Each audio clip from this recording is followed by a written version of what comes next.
from WDTN, the station that's working for you. This is 2 News at 10 on Dayton CW. Now at 10, local nonprofits are preparing to bring their volunteers back as COVID-19 restrictions are lifted. Their plans to again meet community needs. And a second person has died after a crash on State Route 4 this week in Riverside. But first here tonight at 10, now that COVID-19 restrictions are lifted, local nonprofits are ready for volunteers to rejoin the ranks. Many of these organizations had to turn volunteers away for more than a year. 2 News reporter Allison Gens is live in Dayton with their plans to bring people back. Mark, Brooke, the food bank has relied on the National Guard to help them throughout the pandemic after they had to send their volunteers home. Now that the Guard is phasing out, they're ready to bring their volunteers back in.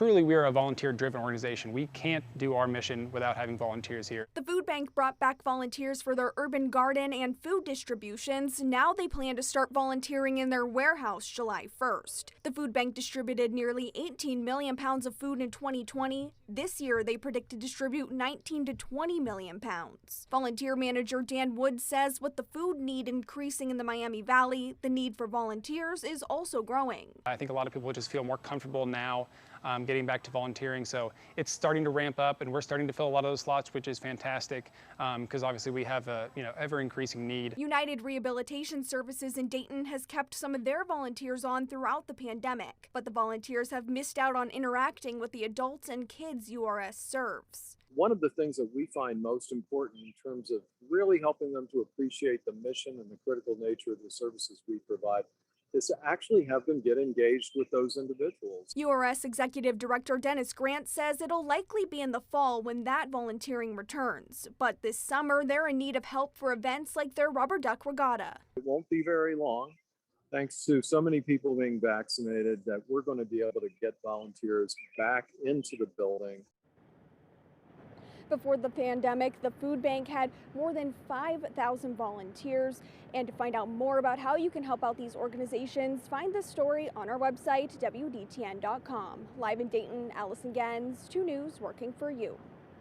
All right, Allison, thank you. A new highly contagious COVID-19 variant has now made its way into the U.S. Medical experts say the Delta variant is cause for concern for those who are not fully vaccinated. It is the same variant, you might recall, that devastated India just a few weeks ago, and doctors say it is more proof that this truly continues to be a worldwide pandemic.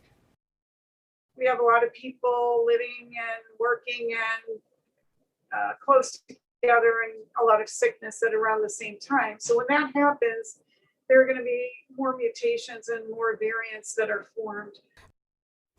And the experts encourage people to get vaccinated to decrease their chance of getting this new variant. But for now, the Ohio Department of Health reporting 344 new coronavirus cases in the past day. That is now 6 straight days below 500 cases in Ohio. And statewide hospitalizations, they continue declining as well, sitting at 454 today. But keep in mind, more than 20,000 Ohioans have lost their lives to COVID during the course of this pandemic. And we are looking ahead to a vaccine clinic tomorrow. Public Health Dayton and Montgomery County will have a clinic at Sugar Creek on North Gettysburg. It will be from 9 a.m. to 1 p.m. and they are taking walk-ins. Plus, Johnson & Johnson says the FDA has extended the shelf life of its COVID-19 vaccine from 3 months to 4.5 months. Today's announcement comes after many states, including Ohio, warned they had unused vaccines that were close to expiring. And for everything you need to know about the vaccine, download the 2 News app. If you point your camera on your phone at that QR code, it will take you to our website where you'll find the link to download the free app. In weather now, we're finally thankfully getting to the end of kind of this rainy pattern. We've got some much better weather on the way. Here's Brian with the first check of the forecast at 10. Brian. That's right, Mark. Nicer weather is on the way, but we'll still have to deal with some scattered showers and thunderstorms tomorrow, again, mainly in the afternoon hours. Tonight, tracking some rain moving south in Warren County. It's moving away from the Dayton area, heading down towards Cincinnati. We had a thunderstorm up in northeast Shelby County, up around Jackson Center and Botkins and Anna. And as that's been moving southwest towards Sidney, that's been falling apart, and showers diminishing out through Champaign and Clark counties, too. So we'll get back to dry weather tonight. May see a little patchy fog form tonight with partly cloudy skies expected to develop, and those scattered showers and a chance of thunder will pop up again tomorrow, and once again slow movers here could produce some locally heavy rain. We were looking at some of those towering cumulus clouds just a short while ago, but now it's dark out there. Partly cloudy skies over Dayton, dry. 85 our high temperature today, and tomorrow morning we can expect to start off with temperatures in the upper 60s. Should be partly to mostly cloudy, some patchy fog, and I'll have your complete Storm Team 2 forecast minutes from now. And new information on the deadly crash on State Route 4 in Riverside Tuesday. A woman died this morning from her injuries suffered in that crash. The Montgomery County Coroner's Office identifies her as 46-year-old Elizabeth Gracie. Gracie was headed south on State Route 4 near the Harshman Road exit when a car going north crossed the median and crashed into her minivan.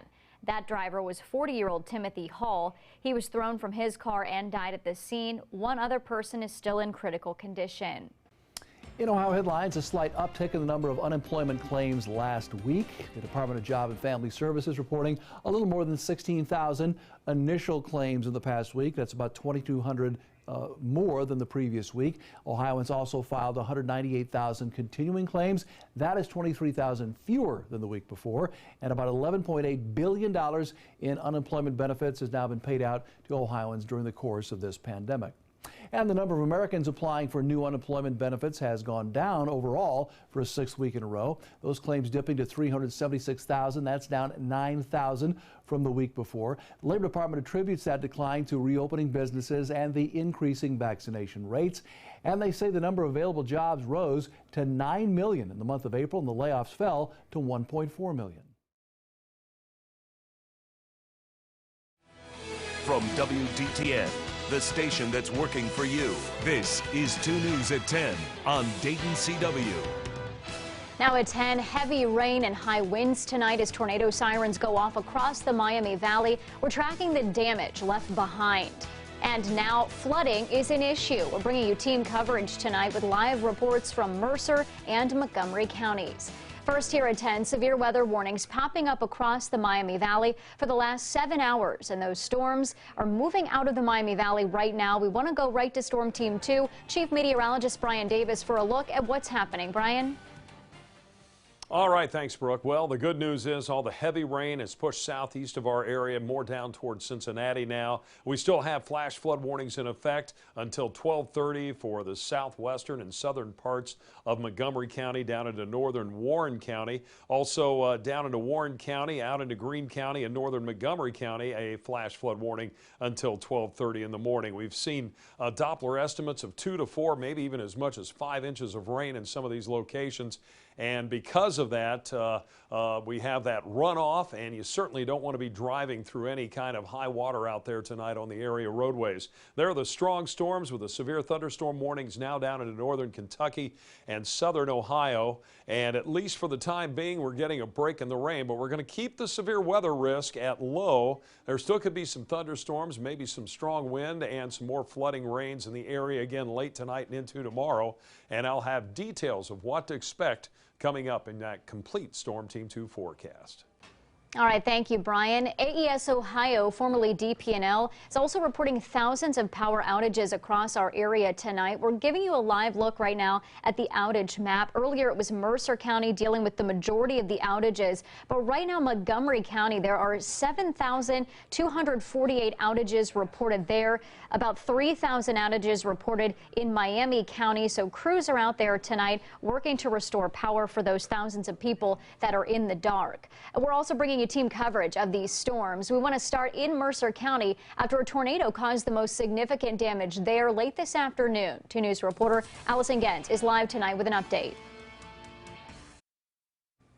We are back with a live look now here at the scene of some flooding. This is North Gettysburg Avenue, just south of Nicholas Road. This is in Dayton. You can see the flashing lights there as officials are out and about tonight trying to block and give other drivers warnings of parts of roads that look like this. They do not want people to be driving through high water. Just a bit earlier, you heard the Montgomery County Sheriff telling people if you don't have to be out right now, it's probably best to stay home. As they take a look, you see a driver here trying to avoid that high high water as we're looking at flooding all across the area, because Brian is saying with all of that rain that we saw, that's going to be an issue. Right now, 2 News reporter Kiana Deiches is also following some of this flooding for us. She's live in Trotwood. Kiana, what are you seeing?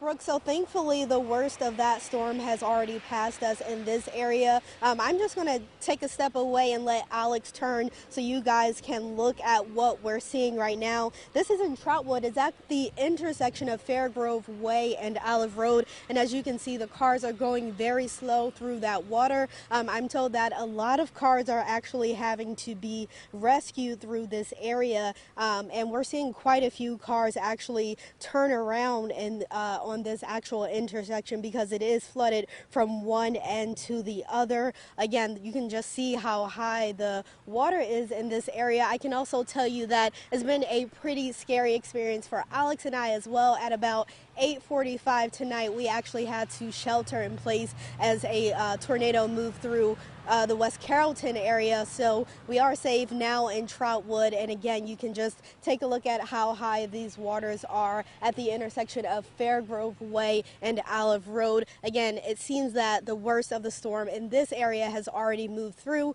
But again, you want to watch out for those flash floods. And you, again, as you heard Brooke say earlier, you do not want to drive through those high waters. For now, live in Trotwood, Kiana Deiches, 2 News, working for you. Also been keeping our eye on the roads, checking any flooded areas out there tonight or places of concern. 2 News reporter Adam Reif is in Live Drive 2 for us tonight. Adam? Good evening, Brooke. We're driving between Kettering to Beaver Creek right now. Conditions still calm on the roads right now. Not a much wind at all. No rain coming down. Still wet on the roadways as we show you out the front of Live Drive 2, but nothing to be concerned of right now. Conditions calm as we head that way north. The flooding issues that we checked out in Beaver Creek earlier from Beaver Creek Police seem to have dissipated. Many of those areas were low-lying spots where the water has now gotten out of the way. We haven't seen many creek beds overflowing, anything like that. So again, it looks like the roadways are safe. We were just in the area of Greenmont Elementary School in Kettering. We had reports from AES, according to their map, that there were many outages in that area, especially one big one of the 3 largest single outages in the coverage area.